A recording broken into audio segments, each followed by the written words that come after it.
अस्सलाम वालेकुम। Welcome back to हानिया की दुनिया। एक नई सुबह के साथ आज सुबह सुबह मैंने बनानी थी सब्ज़ी, जो कि आज मैं बनाने लगी हूँ अरवी। जो कि मैं हमेशा सोचती थी कि इस सब्ज़ी को भी कभी कोई ख़रीदता है क्या, लेकिन अब पता चला शादी और बच्चों की बात कि हमें भी अरवी खानी पड़ेगी। तो मैंने जल्दी जल्दी से प्याज का चॉप किया, और प्याज चॉप करने के बाद अब मैंने अरवी को रात में ही पहले चॉप कर लिया था। चॉप करके मैंने उसे फ्राई भी कर लिया था, क्योंकि सुबह का टाइम इतना टफ़ होता है कि इसमें आप सारे काम नहीं कर सकते। जल्दी जल्दी मैंने प्याज ब्राउन किया, और साथ ही मैंने इसको अरवी को ब्राउन भी करके रखा था फ्रिज में। तो अब मैं इसको पहले भून लूँ, रेड होने का इंतज़ार करूँगी। साथ मैंने चाय भी रख दी, क्योंकि वही बात है कि टाइम इतना कम होता है तो आपने सब कुछ मैनेज करना होता है। लहसुन भी मैंने पीस लिया, और तकरीबन मेरा प्याज रेड हो चुका था। दूसरी तरफ मैंने चाय में दूध भी डाल दिया, और दूध के साथ साथ मैंने कहा चले मैं आपसे बातें भी करती रहती हूँ और मेरा काम भी जल्दी जल्दी हो जाएगा। जितनी जल्दी हो सके हम यही चाहते हैं कि हमारा काम निपट जाए, क्योंकि हमें 8 बजे से पहले ही 7 बजे बच्चों को भेजना होता है। आज मैं आपसे शेयर करूँगी कि मैं अपने बच्चों को लंच में क्या देती हूँ और सुबह ये लोग क्या खाते हैं। तो बस मैंने अरवी को भी इसमें डाल दिया था, साथ में वही जो हमेशा का तरीका है जो हमेशा का तरीका होता है कि आपने सारे मसाले डालने। और मैं तो कहती हूँ कसम से, लोग रेसिपियाँ शेयर शेयर क्यों करते हैं। आप सब में यही 3-4 मसाले डाल के हम पाकिस्तानी औरतें पूरा सालन तैयार कर देती हैं। तो चलें, फिर भी आपसे रेसिपी शेयर करने में थोड़ा मज़ा आता है। फिर मैंने साथ साथ टमाटर भी चॉप कर लिया। चॉप करने के बाद 2 हरी मिर्ची डाल दूँगी। ऑलमोस्ट हर रेसिपी में यही होता है, प्याज लाल करना है और उसमें चीज़ें डालनी, घुमा फिरा के अपने कुकर में चढ़ा देना है। चलें, फाइनली हमारे टमाटर भी चॉप हो गए थे। 2 हरी मिर्ची भी मैंने डाल दी, और इसको अब मैंने डालने के बाद थोड़ा सा भून लेना है, और भूनने के बाद मैंने इसको ढक्कन लगा के रख देना है। साथ ही थोड़ा सा पानी भी ऐड कर लेती हूँ, क्योंकि ये होता है कि ज़ाहिर है थोड़ी देर तो ये कुकर भी ये गलने में भी टाइम लगाएगा। तो चले मैंने इसमें पानी भी ऐड कर दिया, और अब मैंने ऑलमोस्ट इसमें ढक्कन लगा के कुकर की सीटी भी लगा दी। चाय साथ साथ तैयार हो रही थी, और बच्चे भी रूम में तैयार हो रहे थे स्कूल के लिए। जल्दी जल्दी चाय मेरी तैयार हो चुकी थी, जल्दी जल्दी मैंने इसमें डाली। और साथ ही मैंने कहा कि अब बच्चों का लंच भी तैयार करना है, क्योंकि सुबह का टाइम ऐसा होता है कि आपके दिमाग में 700-800 सवाल चल रहे होते हैं कि करना क्या क्या है। बच्चों का पराठा पहले बना लिए, क्योंकि बच्चों ने पहले नाश्ता करना होता है और बाद में इन्होंने जाना होता है। तो नाश्ते में वही जो हमारा देसी अंडा और पराठा खा के हमने तो बस सुबह का आगाज़ कर लेना है। तो बस माशाल्लाह जो मिल जाता है अल्लाह का शुक्र है। बच्चों को मैं नाश्ता हेल्दी करवा देती हूँ, तो कोशिश यही करती हूँ कि मैं फ्रूट्स साथ में दे दूँ, क्योंकि सालार का वेट काफ़ी बढ़ रहा था। तो मैंने कुछ जो है होम रेमेडीज़ से ही उसका वेट काफ़ी पहले से लूज़ किया, जो कि मैं इंशाल्लाह आपसे नेक्स्ट वीडियो में शेयर करूँगी। और मैं अपनी भी कुछ वीडियोस आपसे शेयर करूँगी कि मैंने किस तरह से अपने वेट को हमेशा मैनेज रखा, और क्या क्या मैं होम रेमेडीज़ यूज़ करती हूँ।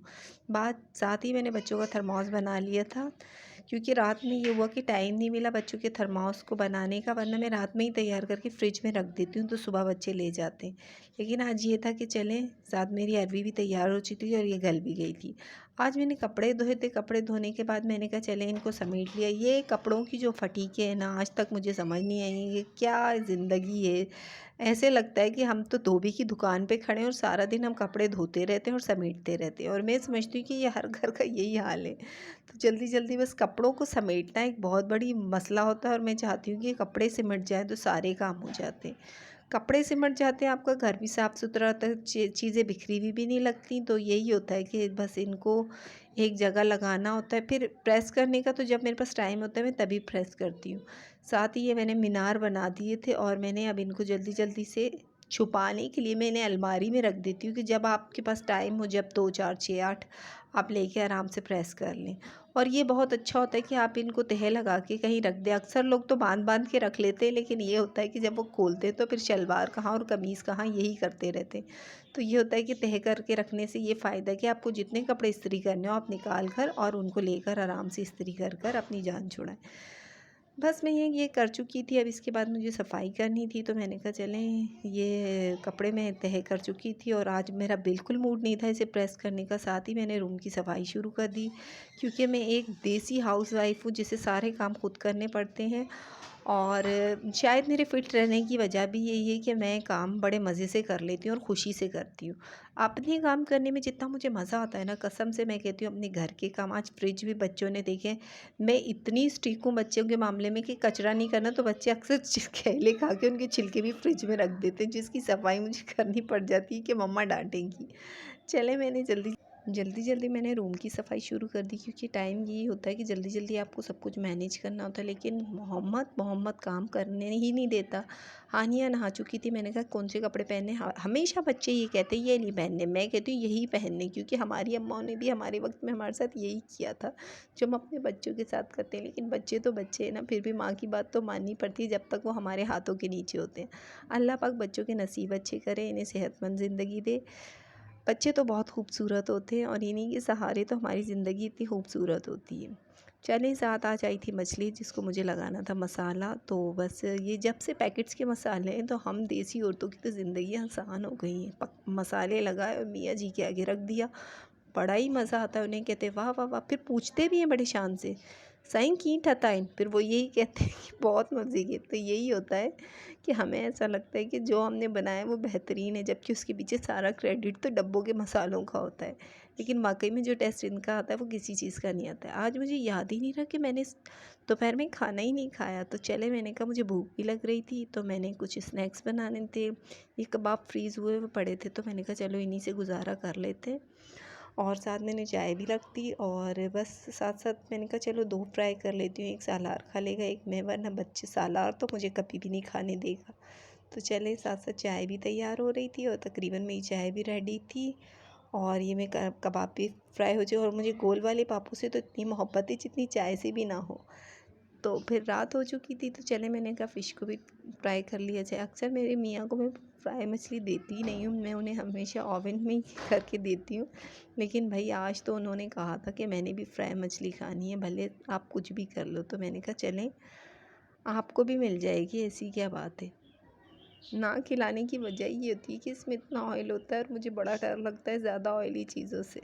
पर फिर भी मैंने मियाँ जी से कहा कि तो मैंने कहा चलें मियाँ जी, आप नाराज़ ना हो, हम आपको भी फ्राई मछली खिला देते हैं। साथ ही मैंने कहा कि हम लोग सैलेड बहुत यूज़ करते हैं, शायद हमें खीरों से और गाजरों से इतना प्यार है कि हमारे घर में जब तक फ्रिज में हमें खीरे गाजरें ना मिले तो हमें मज़ा ही नहीं आता। और सीरियसली मेरे मियाँ को तो इतनी पसंद है कि वो कहते हैं सैलेड तो होना चाहिए, और वो भी बड़ी सी ट्रे बना दे। तो मैंने कहा चलें जल्दी जल्दी मैं खीरे भी काट लूँ, साथ साथ मैं एक वक्त में कोशिश करती हूँ कि 2-4 काम मैनेज कर दूँ। हर चीज़ में टांग अड़ाने का मुझे वैसे भी बड़ा शौक है, तो ये चीज़ वहाँ, ये चीज़ वहाँ, हर चीज़ हर जगह पे मैनेज कर ही लेती हूँ। साथ साथ मैंने कहा इनकी शक्ल भी कुछ बेहतर कर लूँ, क्योंकि हम अक्सर मेहमानों के लिए तो बड़ी प्यारी प्यारी ट्रे बना लेते हैं और ख़ुद जाके ऐसे ही खीरे गाजर सामने रख देते हैं, जबकि ऐसा नहीं होना चाहिए। खुद के लिए तो आपको स्पेशली कुछ करना चाहिए, और जो कि हम बिल्कुल भी नहीं कर पाते। शायद हम खुद को इतनी अहमियत नहीं दे पाते कि हम भी कोई चीज़ें, या हमें भी अपने लिए कुछ अच्छा कर लेना चाहिए।